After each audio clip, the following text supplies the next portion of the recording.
Buenos días, buenas tardes y buenas noches. Extraordinario día, tan extraordinario como nuestro invitado del día de hoy.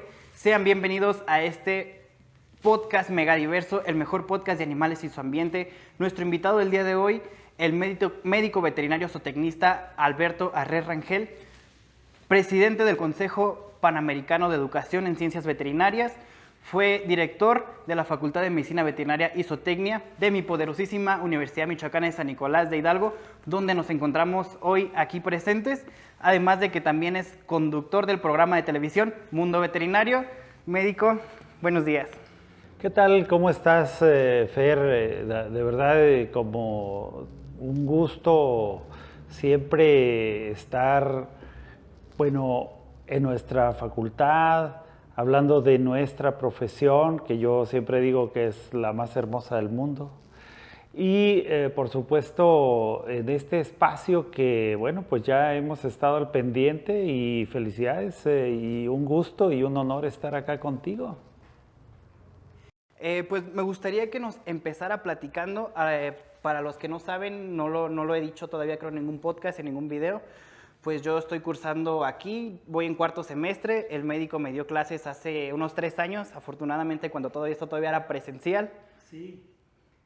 Y él nos comentó cómo fue su historia de cuando usted llegó aquí, que presentó el examen de admisión, que le tocó estar aquí un año usted trabajando. ¿Por qué no nos platica cómo fue usted la llegada y el amor que le tiene a esta institución? Sí, fíjate que me hace recordar, no recordaba yo que les hubiera platicado esta anécdota, pero yo en alguna ocasión dije que había sido el primer rechazado de la Facultad de Medicina Veterinaria y Zootecnia porque resulta que cuando tú cursabas en una preparatoria de la universidad, tu bachillerato, el pase era automático a la carrera que tú quisieras, no había selección. Entonces, el año que yo ingresé aquí, yo tenía 16 años de edad y fue el primer año que dijeron, no, todos tienen que hacer examen de selección. Y resulta que, pues vine y lo presenté. Y resulta que, pues yo venía con mucho entusiasmo siempre a ver, pues van a salir los resultados y venía ¿De dónde venía usted? Porque me acuerdo que usted me dijo que usted no era originario de Morelia. Sí, mis papás eran yo nací en Morelia, pero mis papás eran de una tenencia, Santiago Ondameo. De hecho, mi mamá nació en Umécuaro, la presa está muy bonita, una laguna que está ahí, aquí muy cerca de Morelia. Ellos venían del medio rural, efectivamente, sin embargo, con mucha visión, mi papá dijo, no, pues tenemos que acercarnos a la ciudad precisamente para que nosotros estudiáramos, es decir, mis hermanas y yo. Entonces, a los 16 años, te digo yo, ya en esa encrucijada de, pues ya mi examen de admisión para medicina veterinaria, y resulta que me vine con mucho entusiasmo a ver la relación de aceptados. Pues resulta que salieron todas las relaciones posibles y nunca aparecí en ninguna de ellas y que por eso yo digo pues que fui el primer rechazado, pero nunca dejé de asistir a clases, nunca dejé de estar ahí tomando todas las actividades que había de uno de los grupos, había 3 grupos recuerdo. Entonces eso en algún momento tenía que formalizarse y ahí era donde ya iba a haber problemas. Sin embargo, algunos maestros al contrario nos decían, tú presenta tus exámenes, tú preséntalos. Y afortunadamente nos empezó a ir bien. Recuerdo que algún maestro les decía a todos los demás, pero ¿cómo es posible que los que están pasando son los oyentes? O sea, así se decía, ¿no? Los oyentes. Porque no solo era yo, había como unos 2 o 3. Entonces llegó el momento en que buscando posibilidades de algún apoyo para que lograr mi inscripción, pues lo logré y finalmente me inscribí. Uno de los maestros me dijo, porque en eso lo nombraron director, y me dijo, oye, ¿ya te inscribiste? Si no, para que te vayas a inscribir en este momento. Le dije, mire, apenas ayer logré mi inscripción, era ya como el mes de octubre, entonces ya como muy a destiempo, pero pues era mi felicidad, ¿no? Ya finalmente ahora sí ser estudiante de la Facultad de Medicina Veterinaria, no, era Escuela de Medicina Veterinaria y Zootecnia, todavía no era facultad se convirtió hasta que hubo estudios de posgrado en 1993, pero entonces así fue un poquito como llegamos, te digo, a muy temprana edad acá a estudiar y pues prácticamente ya nunca me he ido, ¿no? ¿Qué fue lo que le nació a usted primero, el amor por la carrera o el amor por esta institución? Bueno, yo creo que de primero te acerca la carrera, ¿no? Porque la escuela, pues había que estar aquí para empezar a sentir lo que era y después ya fue la escuela que yo, lo digo también, se convirtió para mí en una pasión. O sea, de verdad es que esta escuela y mi vida pues se han convertido en lo mismo.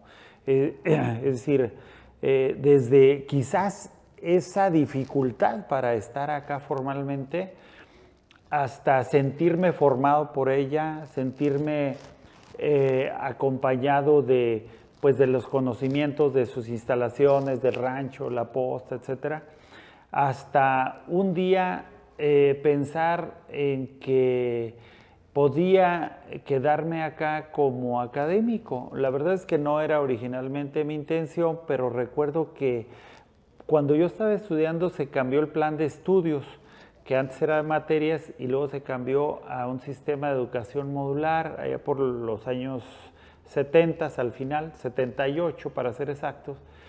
Y entonces quien dirigía la escuela en ese momento invitaba a toda la comunidad a que participaran en la renovación del plan de estudios. Una persona muy entusiasta, el doctor Raúl Mejía Alfaro, quien yo aprecio mucho y le agradezco que me haya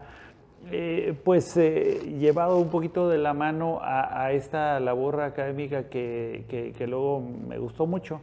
Y entonces yo tomaba los cursos, estaba en segundo año de la carrera, y yo tomaba los cursos que eran para profesores, porque esa era la manera de ir conociendo el nuevo modelo educativo. Entonces yo participaba en las actividades de diseño, de planeación, de lo que era ese nuevo plan de estudios que se denominaba por objeto de transformación o modular.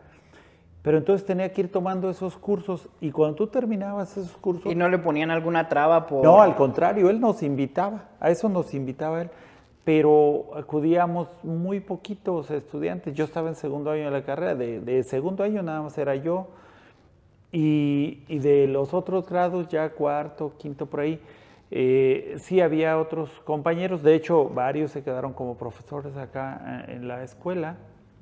Entonces, de repente yo ya eran 3 talleres de internalización modular, se llamaban, y cuando tú terminabas esos 3 talleres y los aprobabas, se decía que habías logrado un estatus de catedrático modular.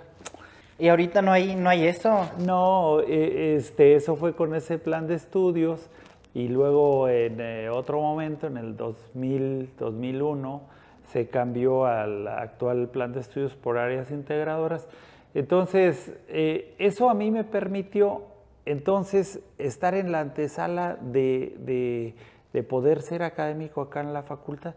Tuve que salir, presentar mi examen recepcional, comprobar un tiempo de ejercicio de la profesión y hasta luego presentar un examen de oposición y ahora sí, bueno, pues obviamente ganarlo para poder ser académico de la facultad y de ahí pues formalmente ya hasta el día de hoy, bueno, pues acá con la actividad académica y que afortunadamente esa propia actividad académica me llevó a otros escenarios ya posteriormente. Entonces, usted terminó la carrera e inmediatamente se puso de catedrático aquí en la universidad. Pues sí, yo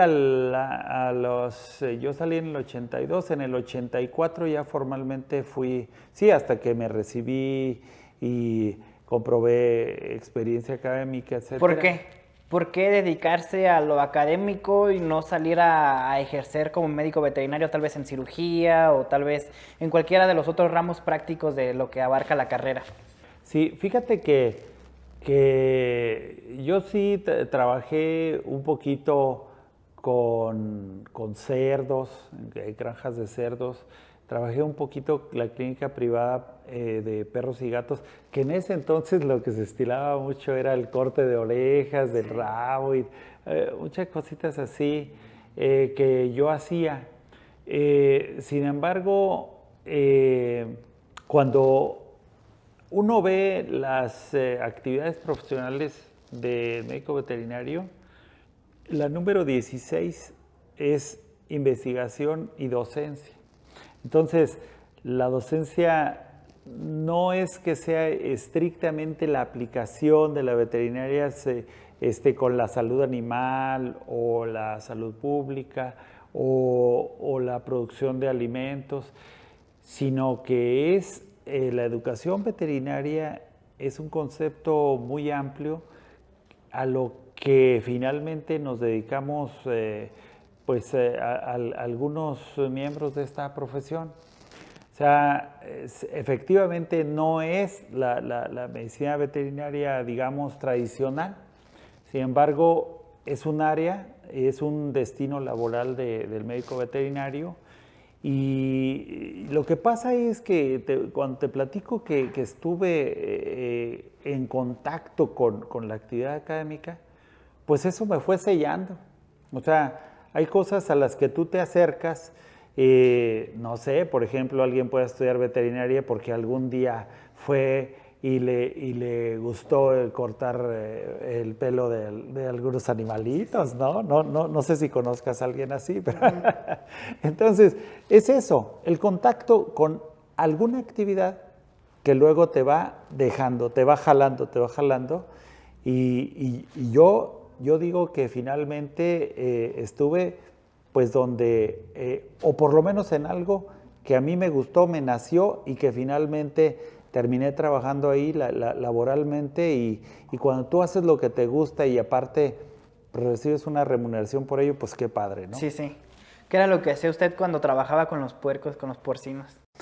En granjas de cerdos trabajé por algún tiempo, no mucho, la verdad, porque había un compañero que tenía granjas acá por la zona de Guantacareo, que era muy porcícola. Lo sigue siendo, pero ya en menor escala, y un poquito en La Piedad. Entonces acudíamos a hacer cosas quizás no tan profesionales, ellos tenían sus médicos, etcétera, pero había cosas que requerían la gente de las granjas que se hiciera, por ejemplo, las castraciones de los puerquitos. Es que estamos hablando de granjas grandes, entonces que cuando tenían 20 camadas y la mitad eran cerditos machos, pues entonces vamos a suponer que de camadas de 10 que fueran, pues ya eran 100 puerquitos que castrar en algún fin de semana, porque eso lo hacían los fines de semana. Entonces, pues por ejemplo, ese tipo de actividades en algunas granjas se descolmillaba y se cortaban los rabitos, en otras no, en otras había pequeñas asesorías y era una actividad que yo hacía paralelamente, porque yo empecé a trabajar para el gobierno del estado, saliendo de la carrera, empecé a trabajar en la Dirección de Servicio Social. Ahí trabajaba como supervisor de programas de servicio social del área agropecuaria. Entonces, esta actividad que te platico la hacía los fines de semana y un tiempo trabajé la clínica esta de pequeñas especies, te digo, también de manera particular. Aquí en mi zona, yo vivía también muy cerca de aquí de la escuela y entonces la gente buscaba esos servicios del veterinario. Y también un tiempo trabajé en una clínica que se llamaba Clínica Veterinaria Alemana. era pues precisamente de unos colegas alemanes que se posicionaron aquí. Todavía existe, creo que Clínica Veterinaria Alemana, pero ya no, creo que ya no es de ellos. Es Moisés Butles-Packer y la doctora Sigrid Butles-Packer. Yo con ellos trabajé algún tiempo, ellos me enseñaron algunas cosas y a otras yo les ayudaba, la verdad, en cuestiones un poquito más manuales. Ellos tomaban las decisiones, pero recuerdo que un día se tuvieron que ir al Mundial a Europa y nos encargaron a otro colega y a mí la clínica veterinaria alemana, así que pues imagínate, yo atender la clínica veterinaria alemana, pues yo me sentía muy bien, ¿no? Recién salido de la carrera. Así que esas fueron ahí un poquito mis incursiones con la aplicación directa así del ejercicio de la veterinaria, pero yo tenía la espinita de la docencia. ¿Qué es lo que más le gusta a usted de la docencia? Mira, es que a mí me parece que cuando la educación juega un papel de formación, eso satisface mucho porque yo digo que son vidas. O sea, lo que está en tus manos son vidas. O sea, no es una lista de 20 o 30 alumnos y que tú pones asistencias o una calificación, sino ¿qué le estás otorgando a esa persona? Porque no es una matrícula, son nombres, se llaman María y se llaman José y se llaman Fernando. Entonces, con que tú les dejes un legado que les sirva para su posterior formación o para su ejercicio, para lo que sea, yo digo que tú estás transformando vidas. Eso creo que a veces no se le alcanza a dar ese sentido. Es decir, si alguien hace la docencia por chamba, sí, porque te va a llegar un dinero a los 15 días, siento que de esa no es la esencia, ¿no? Entonces, cuando tú lo haces además en áreas que tú sabes que son importantes y que eso va a formar parte de su formación y que un día le va a ser útil, ya sea durante su misma carrera, es decir, el hecho de saber cómo escribir un trabajo, de cómo presentarlo, de cómo hacer una presentación. Luego eso uno como alumno lo ve como de que, ya puede entregar el trabajo, claro. Se menosprecia mucho. Sí, también el alumno comete ese error.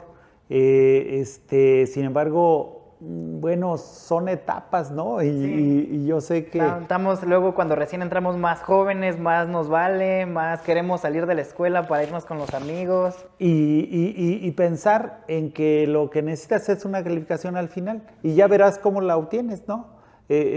A ver, ¿qué dejó ahora? Pues un trabajo así. Bueno, vamos a dividírnoslo, lo hacemos, Entonces, sin embargo, yo he tenido satisfacciones porque...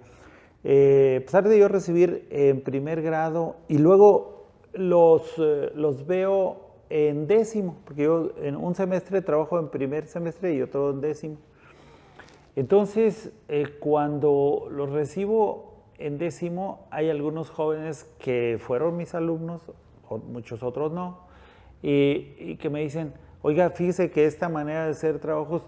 Y yo me acuerdo mucho porque usted nos insistía mucho con este asunto y eso me sirvió para mis demás trabajos. O incluso jóvenes que luego en la entrega de cartas de pasante, por ejemplo, ya cuando termina y todo eso, van y se acercan y me dicen, oiga, es que yo me acuerdo de esto y que usted nos decía esto y esto. Así como ahorita me recordaste la anécdota de cuando llegué yo a la escuela, pues también ellos recuerdan algo. ¿Y sabes qué es ese algo? Es como cuando en el campo siembras, y yo me acuerdo que mi abuelito decía, no es necesario que todos los granos que tires de semilla broten y crezcan. Por eso se ponen un poquito más de los que van a salir. Entonces decía, hay que poner un poquito más de semilla porque algunas no se logran. Entonces yo digo, no, tú siembras, Ya si brota, ya depende a lo mejor de otros factores, pero ya el hecho de saber que tú estás sembrando y de que de repente puede florecer, pues eso es una gran satisfacción. ¿Cuál considera usted que pudiera ser el principal problema para los estudiantes de medicina veterinaria? Para los alumnos que van entrando a esta institución, que muchas veces no sabemos valorar el lugar donde estamos o la carrera en la que estamos. Mira, yo todavía alcanzo a observar que hay un problema con la orientación vocacional. Es decir, no todos los jóvenes que vienen a estudiar medicina veterinaria, iba a decir desde los aspirantes, y es cierto, o sea, presentan su examen 800 y se quedan 350, por decir algo. De esos, de los 800, yo siento que una buena proporción no es la veterinaria para ellos. No sé qué proporción. No necesitaría tener un estudio para saberlo con más precisión. Y aún de los que se quedan, siento que muchos, tampoco sé la proporción, pero que para algunos no es la medicina veterinaria. Y siento que ese es un primer problema.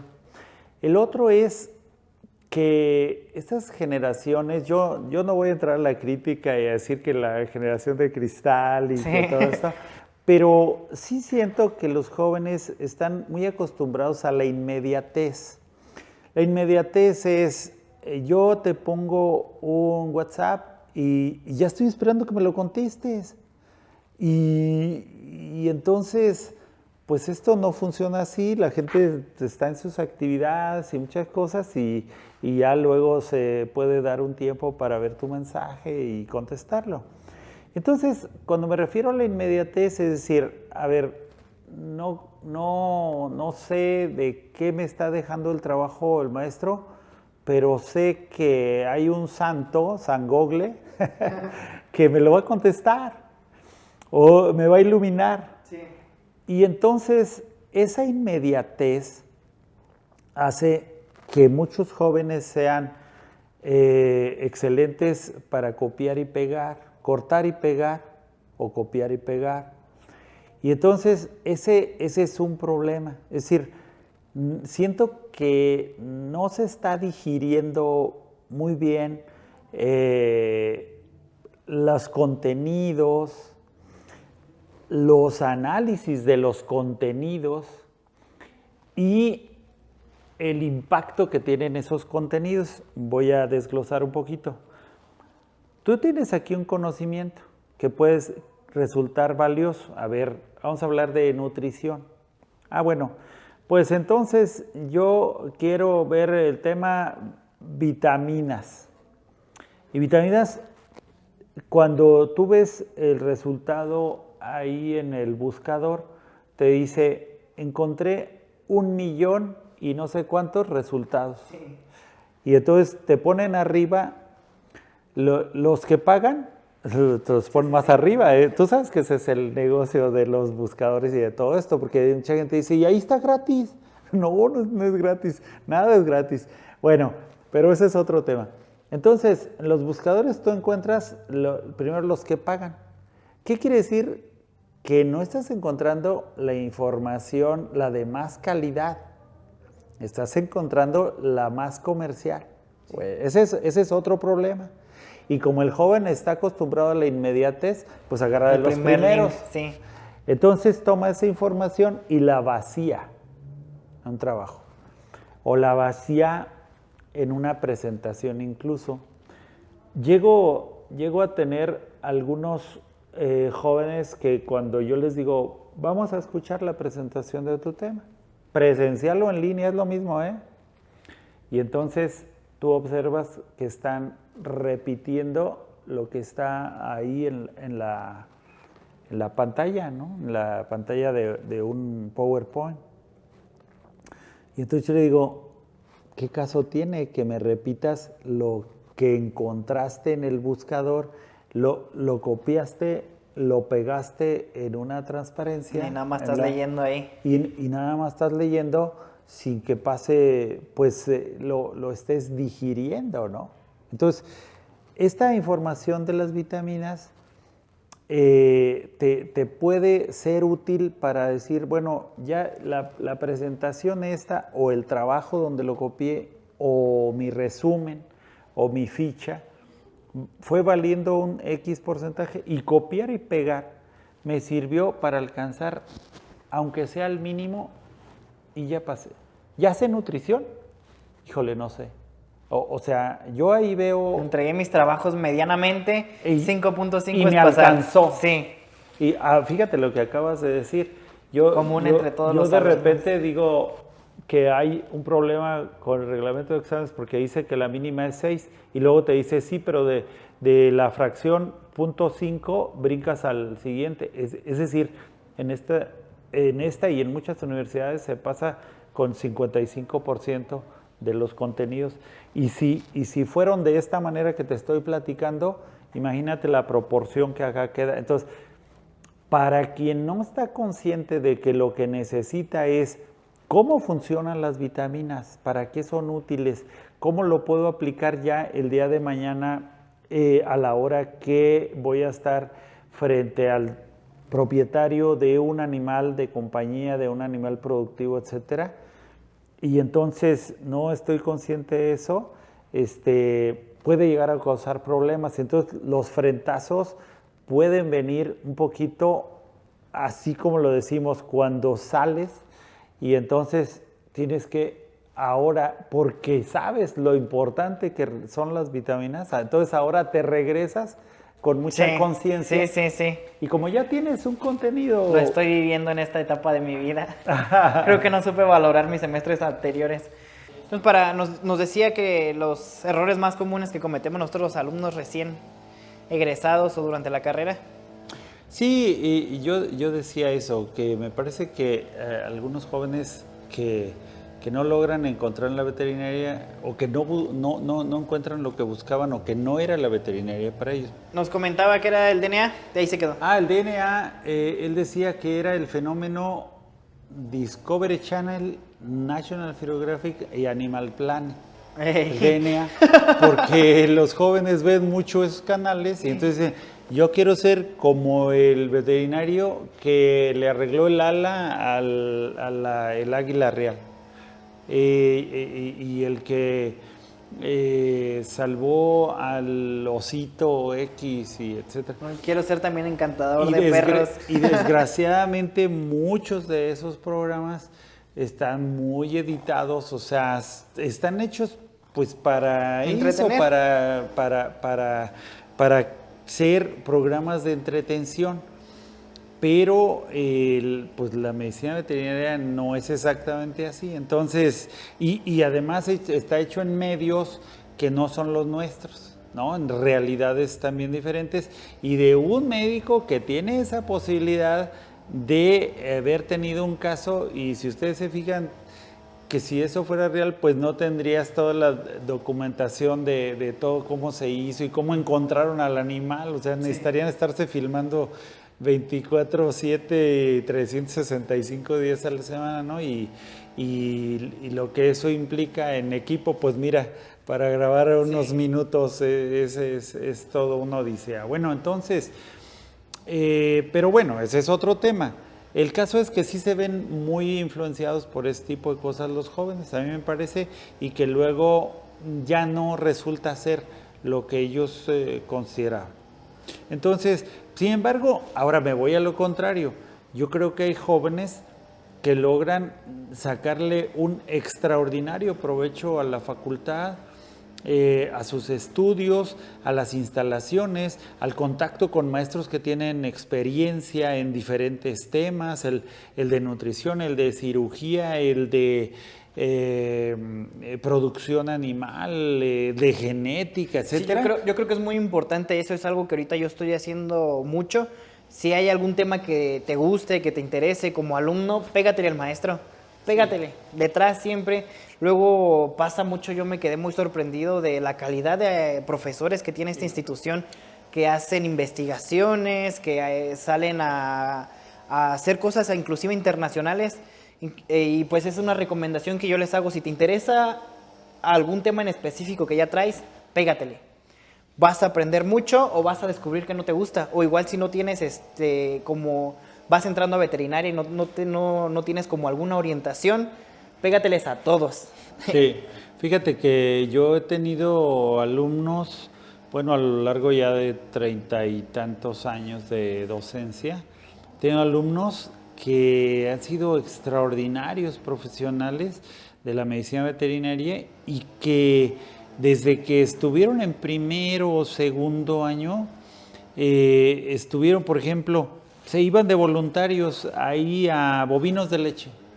Y ahí estaban, y los veías con su overol. Y no era servicio social, eran voluntarios. Y a veces les decían, espérate, ¿qué año vas? No, ahorita no ocupamos, de veras estamos completos aquí. No. Y ellos volvían a insistir y cambiaban el encargado y entonces iban otra vez. Y, oiga, es que yo Pues quiero... como usted mismo nos acaba de contar, que dice que fue el primer rechazado y aquí estaba en clases y estaba presente. Estaba en clase y luego... Más o menos, o sea, es la equivalencia a esto que te estoy diciendo de estar ahí en un sector, pues como lo mío fue lo académico, pues estuve pegado a lo académico y estuve pegado con los que sabían de educación, porque conocí gente muy valiosa de la Asociación Mexicana de Escuelas y Facultades de Veterinaria, que pues para mí eran unos gigantes, ¿no?, de la educación, que escribían sobre educación veterinaria. Y yo nunca me imaginé que yo iba a llegar a ser presidente de la Asociación Mexicana de Escuelas y Facultades, pero yo los veía como unos gigantísimos. Sí. Entonces, por supuesto, entonces es eso, ponte en contacto porque es tu oportunidad de tener contacto con la gente que sabe de cosas que a lo mejor van a ser tu destino, que el día de mañana tú vas a poder ser o como ellos o hacer una actividad similar o hacer más grande que ellos. Es que como que también se la tiene que creer. Sí. Y entonces, ahorita tú estás joven y eres estudiante, pero el día de mañana vas a ser, mañana los jóvenes van a ser los dueños de este planeta. Entonces, lo que pasa es que no se asumen. De repente no se asumen como tal y cuando ya entonces egresan y ahora qué hago aquí, ¿no? Pero hay quien sí lo asume y le saca muchísimo provecho a sus profesores, a los recursos con que cuenta la facultad y haberse puesto en contacto con esta profesión. Entonces, el tema de pasar o no pasar, acreditar o no acreditar, se les vuelve secundario. O ya por añadidura, pues no tienen problema con las calificaciones porque están metidos en las cosas. ¿Y cuál cree que sea un error más común que puedan cometer los docentes? Bueno, los docentes a su vez, no señalar, aunque muchos saben que existe el corta o el copia y pega, no dedicar más tiempo a señalar esos errores en los trabajos de los jóvenes. Pensar que son matrículas, calificaciones, etcétera, y no pensar que son vidas y que son mañana futuros profesionales. Sin embargo, repito, aquí hay el otro extremo. Y el otro extremo es gente muy, muy comprometida que dedica incluso más tiempo, que luego se conecta con los jóvenes ahora que hay esa posibilidad. Sí, que en ese apartado a mí me gustaría agradecerle un poquito ahí a la doctora Ernestina, que este semestre pasado ella me puso mucho el dedo sobre el renglón. Claro. La verdad, hubiera fácil llevado esa materia a extra o a regularización, pero ella tiene mucha vocación. Es hasta ahorita con la que me ha dado clases que está sobre todos. No hay como que algún preferido, sino que a todos les cala las orejas y a todos les está corrigiendo ciertas cosas. Entonces, pues se necesitan más maestros con esa vocación, más docentes. Y los jóvenes se pueden dar cuenta cuando te dicen a ti algunas de tus características o cuando simplemente te dicen, no veniste tal día y te sacaste tanto y te sacaste, y te hacen tu sumatoria a decirte, mira, me parece que te falta dedicarle a esto, que no pusiste mucha atención en esto, que tu trabajo adoleció de esto. Entonces tú dices, le está importando. Y es lo que pasa con, digo, hablando de otro tema, con los adolescentes que dicen, hacen cosas como rebeldía para decir, voltéame a ver y hazme caso. Llamar la atención. Exacto, y entonces cuando tú ves que un maestro te corrige ciertos detalles, entonces dices, pues sí se está fijando, sí le interesa, y entonces sí me debe importar a mí también. Sí, en base a eso inclusive yo le agarré mucho cariño a ella porque pues inclusive no era conmigo, le digo, era con todo el salón y a todos los llamaba la atención y eso a mí me gustaba mucho, me hacía sentir muy cómodo en clases. Claro, porque estamos hablando de formación. Sí. Entonces, yo creo que la gama del estudiantado pues es muy amplia, pero también la de los profesores. Me parece que acá hay en la facultad una planta docente comprometida en términos generales, y que, bueno, también el estudiante le sabe encontrar a quien considera que puede tener mayor provecho, y entonces eso es bueno que un alumno detecte eso y le saque todo el provecho. El estar en las áreas, por ejemplo, estaba yo con alguien que ahora es médico de la clínica y me platicaba, por ejemplo, cómo él quiso estar ahí y iba también a la clínica y ahí estaba y prestó cuando ya pudo su servicio social y luego hizo su estancia ahí y luego se quedó otra estancia y luego hasta que finalmente, bueno, pues claro, es que tanto va el cántaro al agua que hasta que se queda adentro, ¿no? Entonces, pues es una muy buena manera de sacarle mucho provecho a las instalaciones y a los recursos humanos con los que cuenta nuestra facultad, que son muchos afortunadamente. Y ¿cómo es llegar a ser director de esta institución? ¿Cómo fue su proceso de que lo nombraran a llegar a ser director? ¿Cómo son todos esos procesos? Sí, esos procesos tienen su... ¿Qué se tiene que hacer para llegar a ser director? Sí, tienen su regulación. Entonces tienen una etapa en la que se pide, bueno, obviamente primero debes cumplir con ciertos requisitos que casi el que es docente los cumple. No hay mucho problema para eso. El caso no es tener los requisitos, sino también tener la confianza de la comunidad, y por eso se hace un proceso que se llama de auscultación, en el que se pide la opinión, que en realidad son como votos, porque no es opinión como tal, ya yo pienso de fulanito esto, sino que son boletas y se tachan. Entonces se les llama opiniones. Se le pide opinión a los profesores, a los estudiantes y a los trabajadores. Y luego los contendientes, claro, tienen unos números que les da la comunidad, y luego esos números se llevan ante el rector hace una terna. Cuando son más de 3, entonces los reduce a 3. Cuando son menos, es decir, es 1 o 2 candidatos, entonces el consejo tiene que completar otro para que sean 3. Y esos 3 se someten al consejo universitario. El consejo universitario está conformado por los directores, un representante alumno de cada escuela o institución o instituto, y un profesor representante de cada escuela, instituto o facultad. Entonces son 120 y tantos consejeros universitarios de toda la universidad. Es decir, te eligen pues los representantes de todas las dependencias académicas de la universidad. A veces puede ser bueno porque es la máxima autoridad de la universidad, pero a veces también es un poquito malo porque pues la mayoría de ellos no conoce lo que pasa en tu escuela, ¿no? Y entonces no te conocen bien a bien. Algunos se guían por los números que obtuviste acá en la escuela, las opiniones estas que te digo. Y entonces es un proceso un poquito complejo.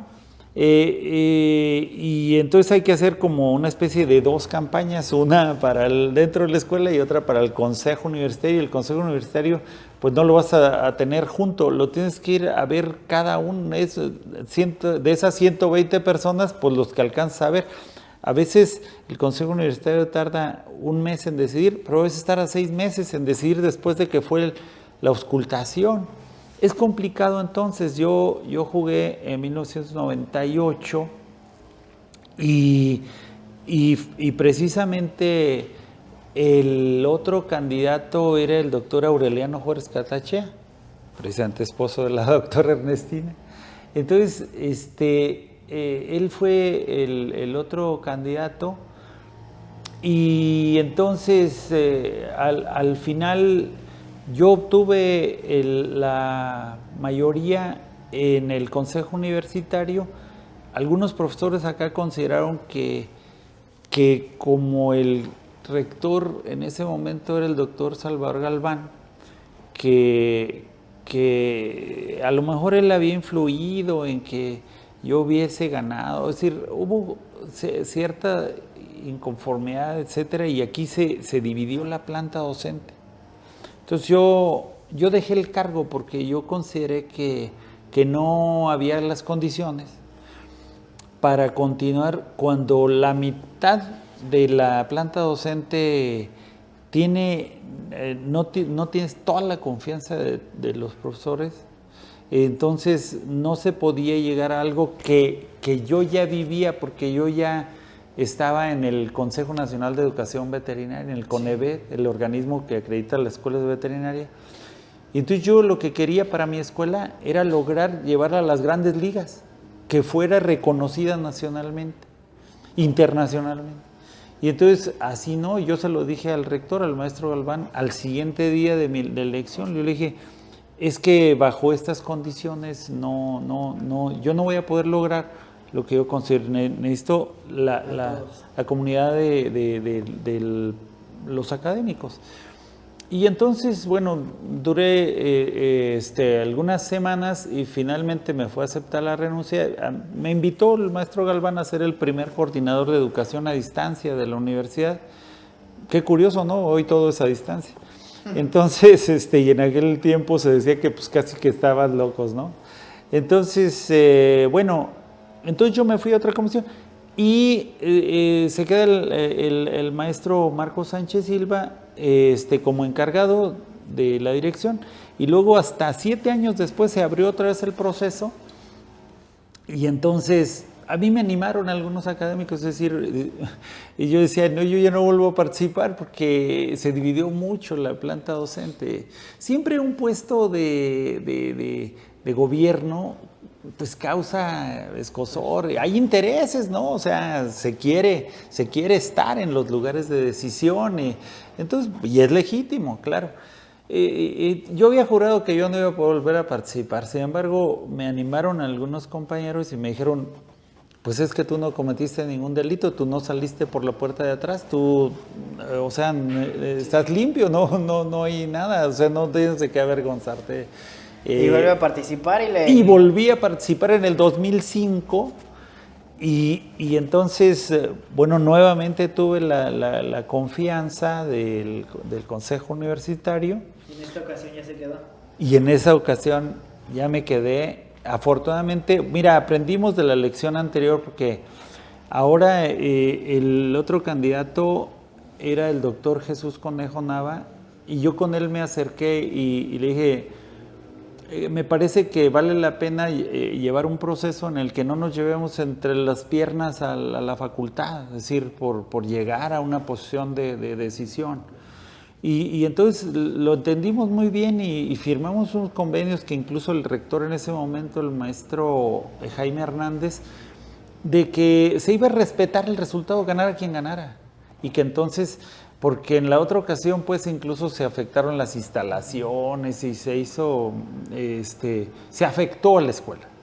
Y ya una vez que es director, ¿qué es lo que hace como director? ¿Qué es lo que tiene que hacer un director? ¿Cuál es su papel en la institución? Cuando se toma la dirección, pues claro que es dirigir todas las cuestiones administrativas, bueno, pues administrar el poco recurso que se tiene, porque es poco para la funcionalidad de una escuela de veterinaria que es muy compleja, es una de las carreras más caras para las universidades, es de las más caras. Hay que tener hospitales adentro, hay que tener rancho, hay que tener laboratorio, hay que tener muchas cosas, ¿no? Terrenos, etcétera. Entonces, hay que administrar esos recursos, pero yo tenía en la mira desde siempre que esta escuela tenía que ir, como lo dije yo, a ser reconocida. Entonces, nos pusimos a trabajar desde el primer día y logramos ese propósito 2 años después, un poquito más de 2 años después, en el 2007, que nuestra escuela estuviera lista para ser evaluada y acreditada por el organismo acreditador en este país de educación veterinaria, que es el CONEVET, que también, dicho sea de paso, también desde que llegué a conocer lo que sea CONEVET, desde antes que naciera, pues tampoco nunca pensé ¿Qué es el CONEVET?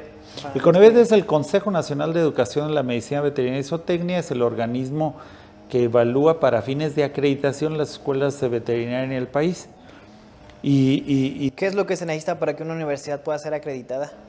Bueno, pues es cumplir con todas las categorías e indicadores que están previstos en algo que se le llama el marco de referencia.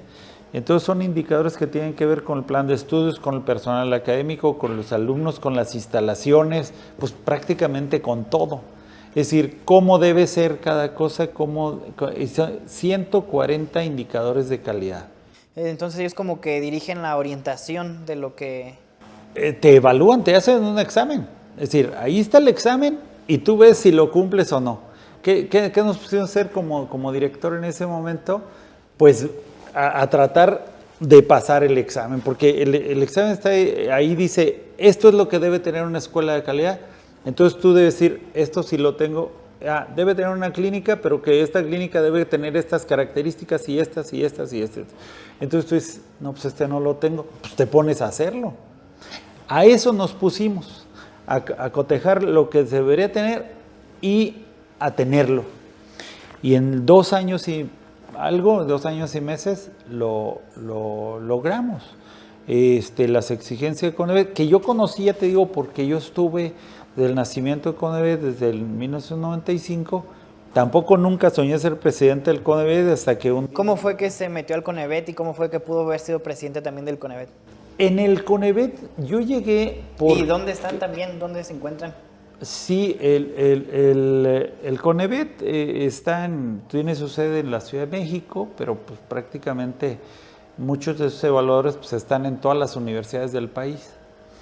El CONEVET nace en el 95 como una exigencia del Tratado de Libre Comercio para poner a tono México, Estados Unidos y Canadá, y nosotros no hacíamos evaluación de las carreras. Entonces fue una exigencia. Y el CONEVET nace precisamente para evaluar las escuelas y facultades que ofrecían veterinaria y para certificar a sus egresados. Entonces, ahí yo estuve porque yo era subdirector de la facultad y el director normalmente me comisionaba. La primera vez que acudí a una reunión de la Asociación de Escuelas y Facultades donde se gestó el CONEVET, fue el maestro Salvador Galván como director, porque él fue director antes de ser rector. Y él, pues un día yo le dije que a mí me parecía que lo que se iba a hacer allá en la asociación, pues nunca se reflejaba aquí en la escuela. O sea, yo critiqué un poquito eso y me dijo, pues quiero que vayas ahora a la próxima reunión, va a ser en Oaxaca, pero hay que llevar un trabajo sobre estos temas. ¿Puedes o no puedes? Faltaban como 3 días, le dije, pues ni modo que ahora me rajara, ¿verdad? Pues le dije, claro que sí puedo, y pues casi no dormí para hacer un trabajo que valiera la pena, y me dijo, vas a ir en mi lugar. Entonces yo le dije, dice, yo ya no voy a ir para que vayas. Me acuerdo que era sobre formación docente. porque esa sí iba a ser la temática de esa reunión en Oaxaca en 1993. Y entonces de esa manera yo incursioné a esos organismos y también allá me gustó y también allá me quedé. ¿Y ese era como un trabajo para exponer ante todos? Sí, era un trabajo en la asamblea de la Asociación Mexicana de Escuelas y Facultades, pues están los directivos de todas las escuelas de veterinaria del país. Entonces era para exponer, entonces no podías ir con así, pues, no existía todavía el corte y pega, pues sí. Pero entonces tuve que hacer un trabajo, sí, que valiera la pena, ¿no? Y llevarlo. Y esa fue mi primera incursión. Luego yo fui, te digo, subdirector con el maestro Valencia. Y entonces ahí duré 4 años como subdirector. Y entonces ahí conocí lo que hacía la Asociación de Escuelas y Facultades de Veterinaria, lo que ahora hacía el CONEVET. Y afortunadamente un día pude ser presidente de los 2 organismos de la Asociación de Escuelas y Facultades y del CONEVET. Esos cargos pues son nacionales y pues son también un orgullo. Y también ahí hay que creérsele, decir, ¿sabes qué? En la Michoacana también hace aire y podemos representar la educación veterinaria del país. Entonces, pues es padre también, así como decíamos de los alumnos que se la tienen que creer, pues también todos los nicolaites se la tienen que creer que acá se pueden hacer las cosas bien. ¿Y cómo es representar bien lo que es su papel de llevar lo que es la educación de las ciencias veterinarias? Bueno, pues es estar muy al pendiente de lo que se va requiriendo en la educación veterinaria. Es decir, la medicina veterinaria no es estática, es dinámica. Yo te platicaba, por ejemplo, hace rato que cuando yo egresé, pues lo que rifaba mucho era hacer cortes de cola y de orejas. Hoy está incluso hasta sancionado, ¿no? Sí, porque tú mutilas un animal por razones estéticas para el gusto humano. Entonces como que no se vale. Pero en ese momento ¿El COPEVET ve algo relacionado a lo que es también entonces el bienestar animal? Sí, por supuesto. Eso es muy importante para mí porque pues es una de las razones por las cuales yo quiero hacer este contenido, para que la gente se informe, para que la gente tenga más conocimiento, porque todo esto fue muy polémico, fue muy viral. Yo pues anduve ahí en el mitote gritando menos héroes, más científicos, sin tener pues mucho conocimiento, así es que pues es importante, yo creo que la opinión sobre, pues en este caso el presidente del COPEVET, sobre lo que es esta ley de la conservación de la ley del bienestar animal. Sí, fíjate que cuando se hacen leyes, de repente los legisladores no tienen la obligación de ser todólogos, ¿no? De saber de todos los temas. Y entonces de repente se legisla, pues desde el yo creo, pero también se legisla para ganar votos. Y entonces ahí ya comienza a cometerse algunos errores en la elaboración de leyes o de nuevas leyes. ¿A qué me refiero muy concretamente con este tema del bienestar animal? A mí me parece que el médico veterinario o debe ser el más interesado en el bienestar animal. Por supuesto, toda la sociedad, porque nos hemos portado muy mal con la fauna, sí. Nos hemos portado muy mal con la flora, nos hemos portado muy mal con el agua. Y entonces cuando vas a legislar sobre bienestar animal, entonces tendrías que tomar en consideración las opiniones pues de los profesionales que conocen de los temas. Y el bienestar animal es un tema de la biología, de la veterinaria, de la medicina, de las diferentes áreas de la salud. Y entonces cuando tú legislas o cuando tú prometes electoralmente que ya no haya animales en los circos, por ejemplo, bueno, yo creo que hay parte de razón porque De repente, si explotas a los animales o el manejo es con castigos, etcétera, pues por supuesto que ahí hay cosas que no están bien. Pero cuando tú no conoces la dinámica de cómo se trabaja con los animales de todos los circos, porque entonces este es el universo, así es México. Y fíjate que la oportunidad que tuve yo de ser director del Parque Zoológico Benito Juárez me dejó una experiencia de que los circos en realidad en su gran mayoría trabajaban bien con los animales y que hay un número de colegas liderados por la doctora Teresa Moreno, médico veterinario, que atendía, pues sí atendía, porque ya se acabó este asunto, muy bien a los animales, es decir, en su gran mayoría. Sí. Y había circos donde sí se cometían errores en el tratamiento con los animales, no solamente para los actos circenses, porque había zoológicos que tenían una parte que era como zoológico y la cobraban aparte, es decir, vengan al circo y decir, pero si quieres entrar al zoológico son 5 pesos, ¿no? Entonces, entonces ahí entrabas al zoológico y esos animales los tenían.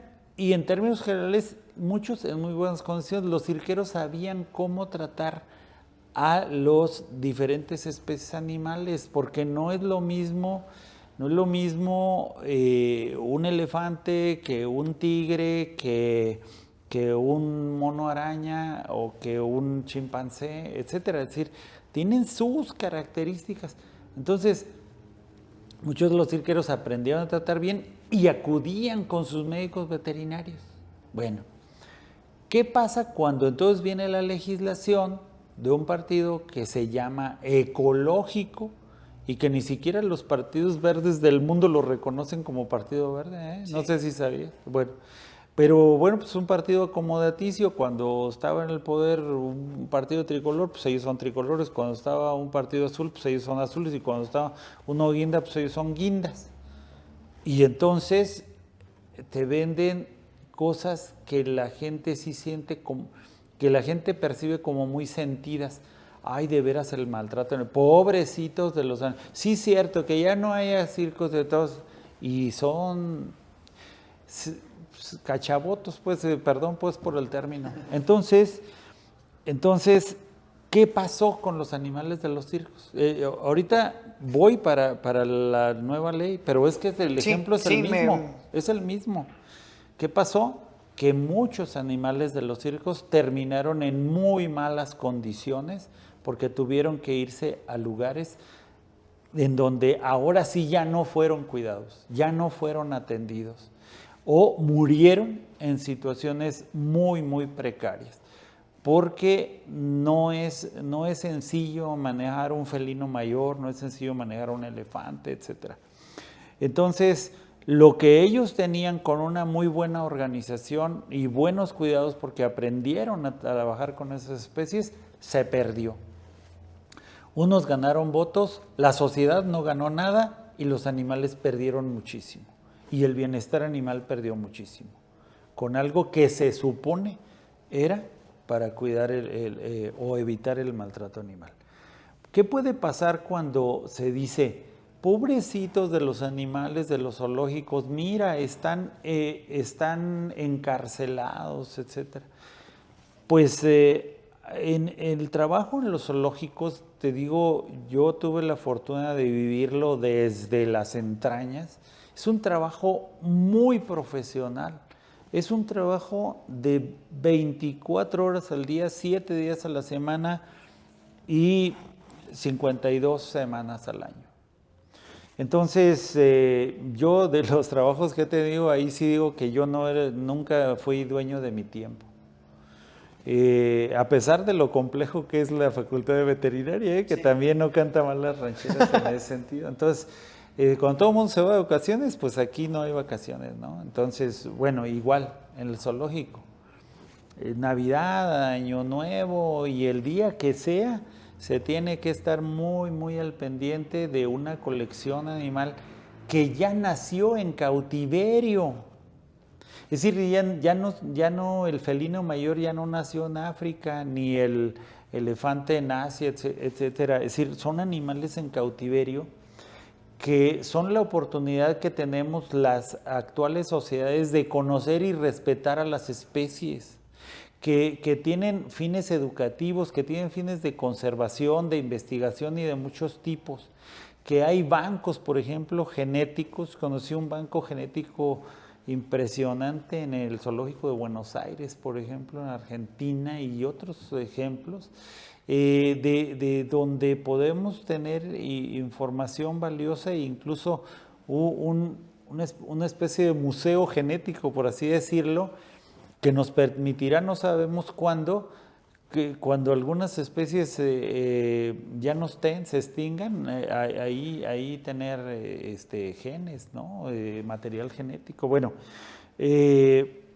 entonces, imagínate, yo nada más quisiera pensar en el desastre que significaría decir, se acaban los zoológicos, se acaban las unidades de manejo animal, donde, a ver, el Estado mexicano es el dueño de la fauna silvestre, así como lo es del subsuelo, etcétera.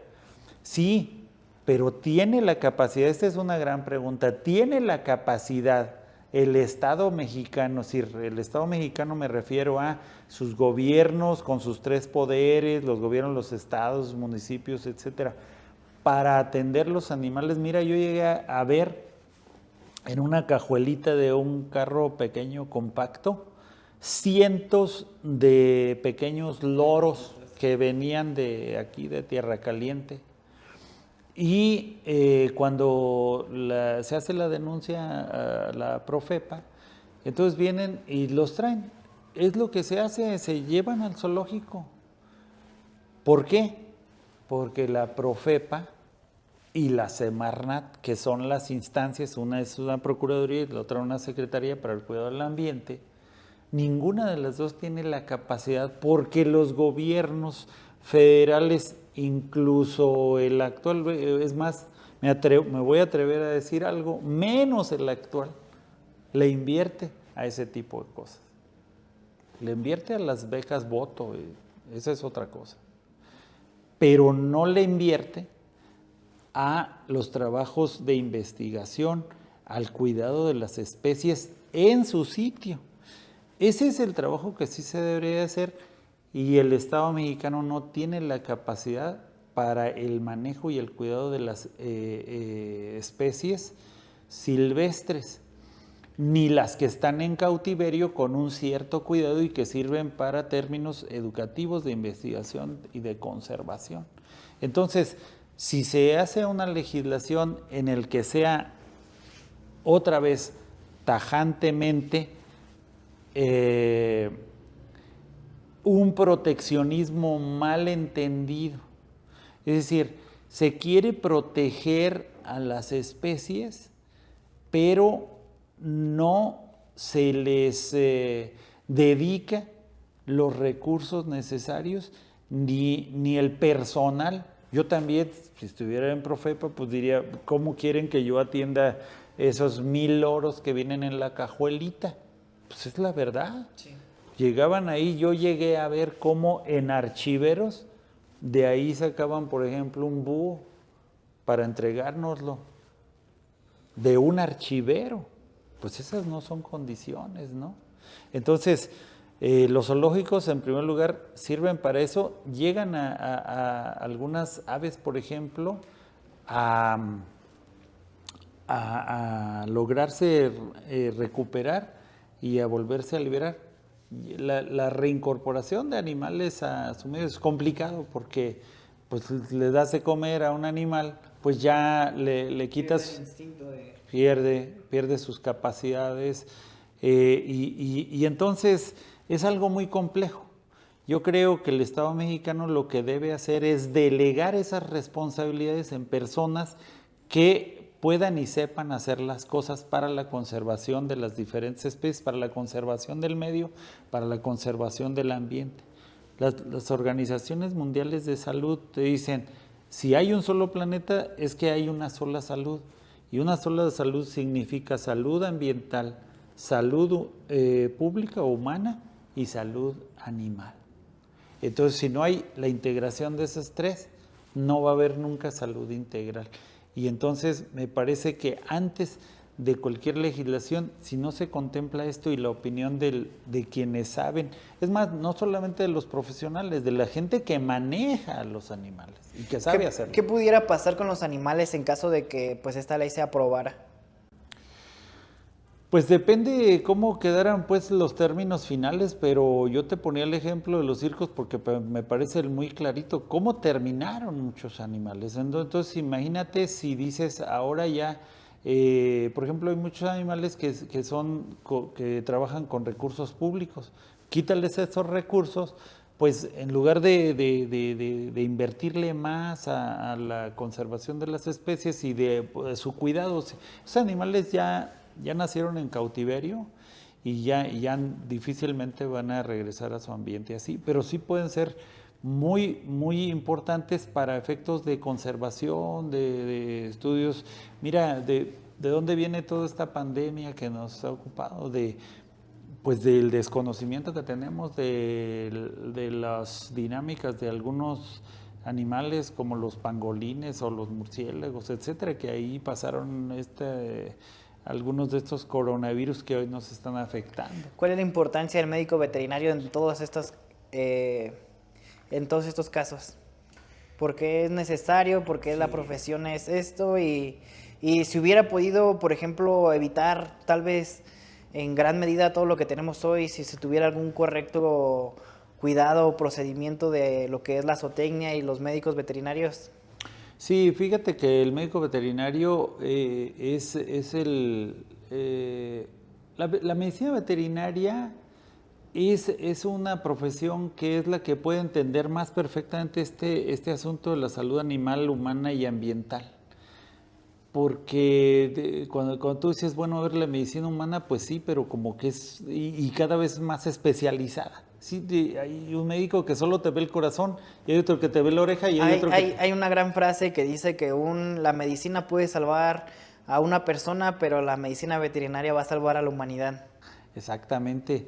Y entonces, es que esto tiene que ver con... Fíjate, por ejemplo, las primeras vacunas vienen de vacuno, del ganado vacuno, porque ahí fue donde se empezó a experimentar las primeras inoculaciones esto lo hizo en gran medida Pasteur. Pasteur dijo, si yo volviera a nacer yo sería veterinario. Fíjate, de uno de los grandes, ¿no? de personajes de la salud. Entonces, por supuesto, pues no había veterinaria, pues él no podía estudiar veterinaria, pero en ese momento ya comenzaba la educación veterinaria y entonces él dijo esta frase. Entonces él trabaja con pequeñas partículas de la ubre de una vaca y se las pone a unos niños. Entonces ahí se comienza a trabajar las inoculaciones para promover la reacción del organismo. Y entonces nos explicamos este asunto de la inmunidad. El veterinario es el que más ha trabajado con epidemias, que para el caso de los animales se llaman epizootias. El veterinario es el que sabe de pandemias, porque las ha vivido con enfermedades muy, muy transmisibles. Veterinario es quien ha logrado exterminar muchas enfermedades hasta lograr zonas libres. Cuando, pues ahora ya llevamos 2 años y con todos los recursos de muchos países que sí le invierten a la ciencia, pues tuvimos la vacuna en un tiempo récord, pero la epidemia no se va, ¿sí te digo? Bueno, El veterinario está acostumbrado a trabajar, por ejemplo, la gripe aviar, que es muy contagiosa, la fiebre aftosa, el síndrome respiratorio de los cerdos, que es algo muy parecido al coronavirus, y se ha logrado erradicar de muchos lados. Es decir, el médico veterinario conoce muy bien estos temas porque además muchas de los medicamentos que hoy consumimos tienen que pasar una etapa de su prueba por animales.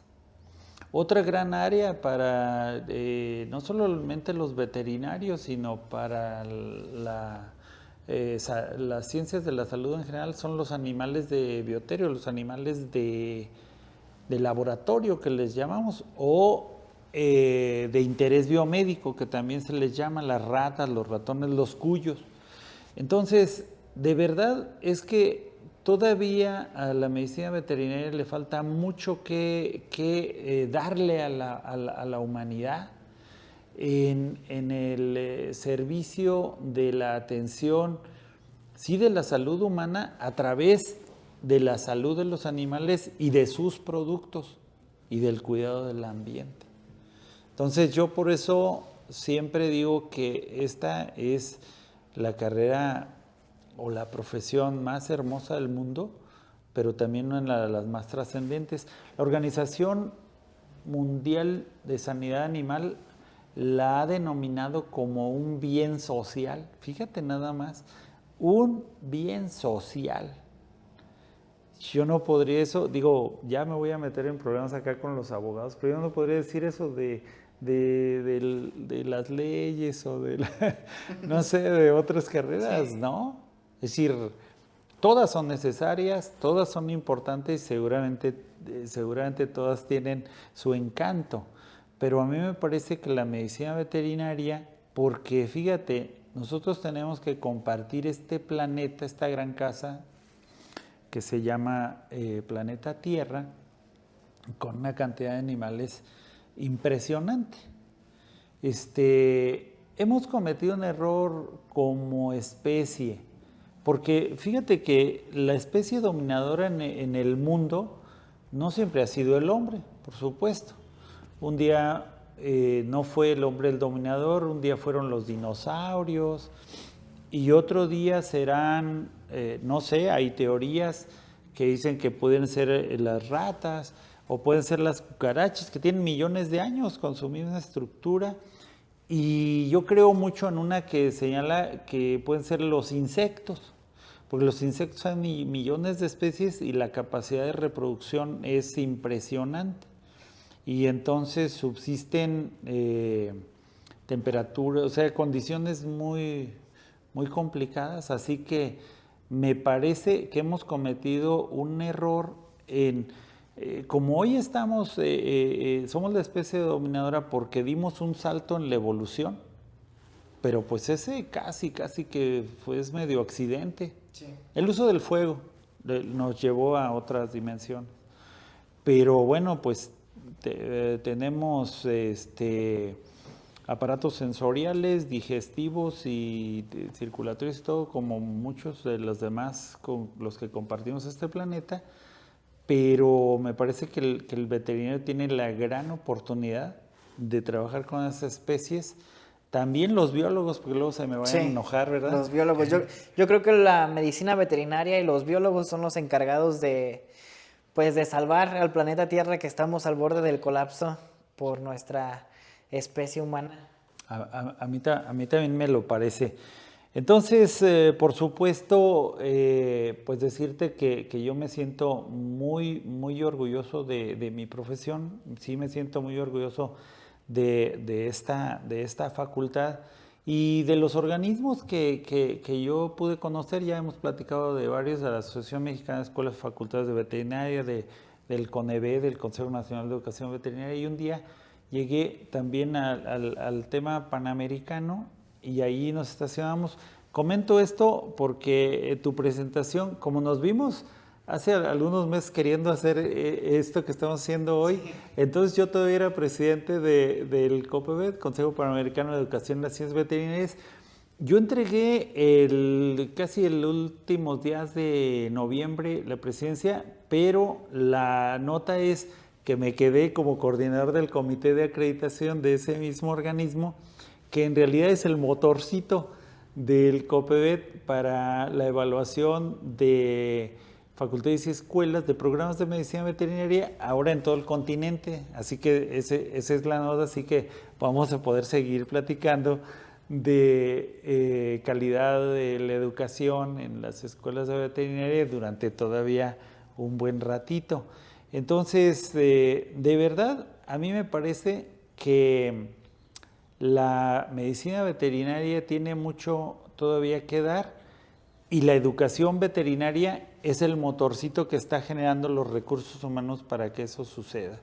Así que, pues, me parece que una muy buena oportunidad hoy, Fernando, es decirle, por ejemplo, a quienes como tú que todavía están en formación en la Facultad de Medicina Veterinaria, para quienes ya egresaron, que pues hay que seguirnosla creyendo y hay que seguir poniendo muy en alto a a nuestra escuela acá de la Universidad Michoacana, porque también la Universidad Michoacana es muy singular, ¿eh?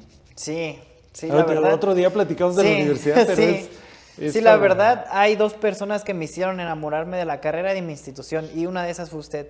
Yo creo que también cometí ese error de que tal vez no entré como con la vocación de medicina veterinaria, pero yo siento que ya la tengo. Ya me enamoré y aquí me encanta y aquí estamos. Y yo creo que podemos como ir cerrando. Si nos cuenta un poquito acerca de su programa, de lo que es Mundo Veterinario.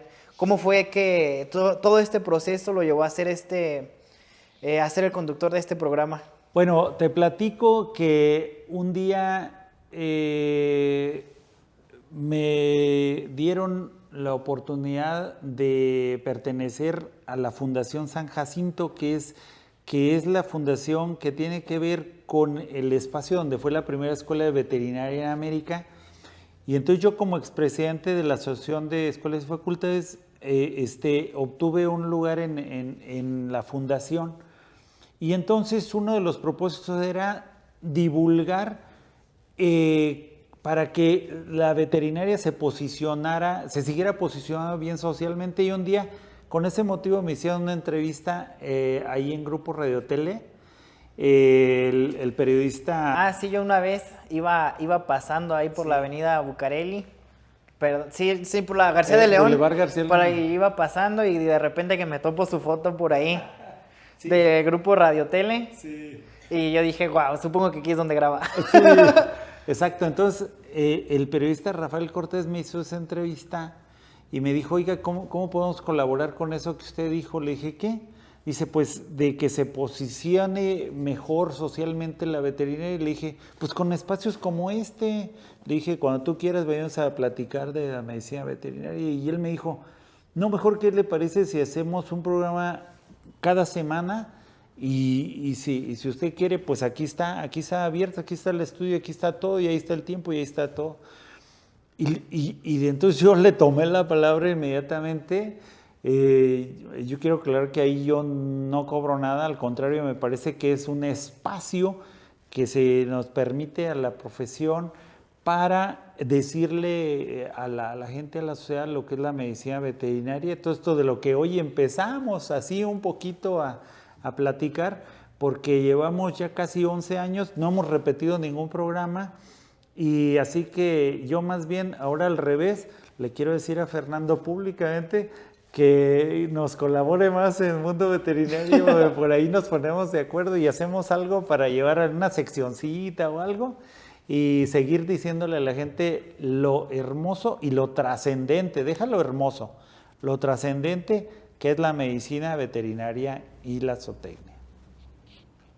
Sí que lo es. Pues, ya para ir cerrando, ¿dónde podemos encontrar pues lo que es su programa de televisión? Bueno, el programa de televisión va por una cablera que es regional acá en Michoacán, se llama Telecable 3 Play y es pues por Telecable, ¿verdad? Esta televisión de paga. Yo lo he visto porque me he sorprendido porque he ido a Guanajuato y otros estados y de repente prendo y está Mundo Veterinario, que lo repiten otras cableras regionales en varios estados del país, creo que 20 y tantos.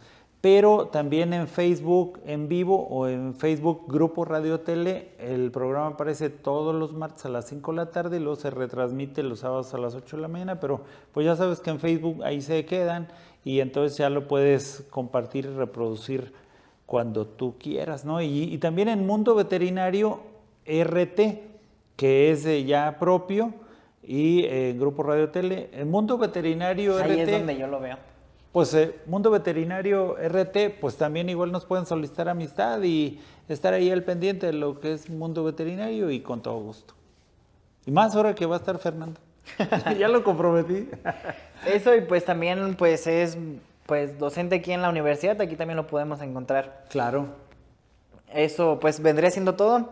Me dio mucho gusto tenerlo, gracias por darse el tiempo, porque pues ahorita lo agarré un poquito de carrera y ya le robé Sin como problema. 2 horas de su tiempo. Tranquilo, sin problema. Entonces pues me gustaría como hacer tal vez otro después, entrando más a profundo, porque esto se pudiera dar temas larguísimos. Seguro, cuando gustes, Fernando, y yo de verdad decirles que a mí me gusta mucho que alguien que recién fue mi alumno, pues hoy verlo crecer también en esta área de la comunicación, pues muchísimas felicidades y mucho éxito, ¿no?, en tu sitio. Muchas gracias. A mí me puedes seguir en mis redes. Si estás viendo esto en YouTube, dale like, suscríbete, comparte. Si lo estás viendo en Spotify, pues sígueme. No te pierdas de mis siguientes episodios en los podcasts. Voy a estar platicando con personas extraordinarias dentro del mundo animal y su ambiente. Mi página de Facebook, ahí estoy subiendo contenido muy dinámico. Me encuentras como Fernando Gómez. Y en mi Instagram, ese es más privado, está la gente más cercana a mí, subo mis historias, no todos los días, muy seguido, sobre qué estoy haciendo mi día a día como estudiante de medicina veterinaria, como estilista canino y pues demás actividades.